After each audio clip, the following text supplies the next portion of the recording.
নমস্কাৰ মই পিংকি আপোনালোকক বহুত স্বাগতম জনাইছো মোৰ এই আসামিজ ইউটিউবৰ পিংকি চেনেলত আজি মই বনাব লৈছো এটা ভেন্দি মছলা ৰেচিপি যেহেতু ভেন্দি এটা সিজনে হয় ঘৰত আমাৰ ভেন্দি থাকে গতিকে খুব কম সময়ৰ ভিতৰত আৰু খুব কম খৰচতে আমি ঘৰতে সহজে বনাব পাৰো আহকচোন তেন্তে হলে আজি এই ৰেচিপিটো আৰম্ভ কৰো ভেন্দি মছলা বনাবৰ কাৰণে মই 100 গ্ৰাম ভেন্দি মিডিয়াম সাইজত কাটি লৈছো এটা পিয়াজ মিডিয়াম সাইজৰ মিহি মিহিকে কুটি লৈছো 50 গ্ৰাম সৰু সৰু বিলাহী লৈছো 1 চামুচ আদা নহৰু পেষ্ট লৈছো 1 চামুচ জিৰা গুটি লৈছো ধনিয়া পাউডাৰ গৰম মছলা আৰু কাশ্মীৰী মিৰ্চ মই 1 চামুচ লৈছো প্ৰত্যেকৰ এটা কেঁচা জলকীয়া মিহি মিহিকে কুটি লৈছো কেৰাহীখনত 4 পৰা 5 চামুচৰ তেল দি তেলখিনি ভালদৰে গৰম হ'ব দিম আৰু তেলখিনি ভালদৰে গৰম হোৱাত এতিয়া মই ভেন্দিখিনি ফ্ৰাই কৰি লম মই অকল তেলতে ফ্ৰাই কৰিছো আপোনালোকে ইচ্ছা কৰিলে নিমখ হালধি দি ফ্ৰাই কৰিব পাৰে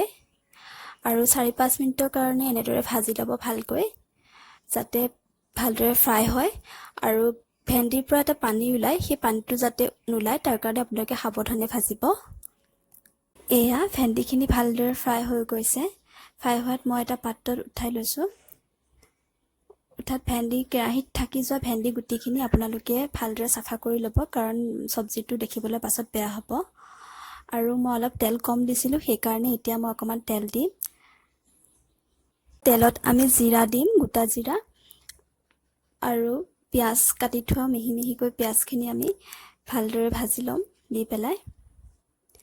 ৰঙচুৱা হলৈকে আমি অকমান ভাজি লম ভালদৰে যাতে ৰঙচুৱা হয়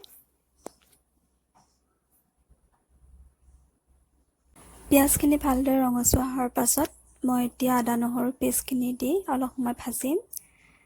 তাৰ পিছত গৰম মছলা দিম ধনিয়া পাউডাৰ দিম আৰু কাশ্মীৰী মিৰ্চখিনি দি ভালদৰে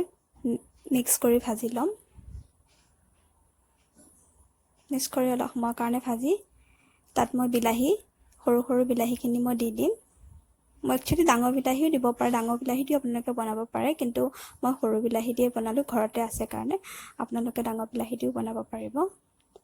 এনেদৰে ভালদৰে ভাজি লৈ অলপ সময়ৰ কাৰণে ঢাকন দি থৈ দিব এয়া 2 মিনিট মানৰ পাছত এতিয়া বিলাহী আৰু মছলাখিনি ভালদৰে ভাজ খাই গৈছে আৰু এতিয়া আমি কেৰাহীত তেল এৰালৈকে অকমান সময় ৰখিম তাৰপিছত মই গাখীৰ দিম গাখীৰ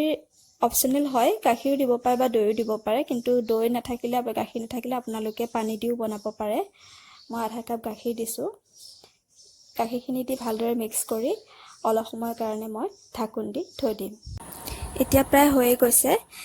মই হালধি আৰু নিমখ কণ দিব পাহৰি গৈছিলো আপোনালোকে হালধি আৰু নিমখত ভাজি থাকোতে দি লব মই পাছত দিলো যেনিবা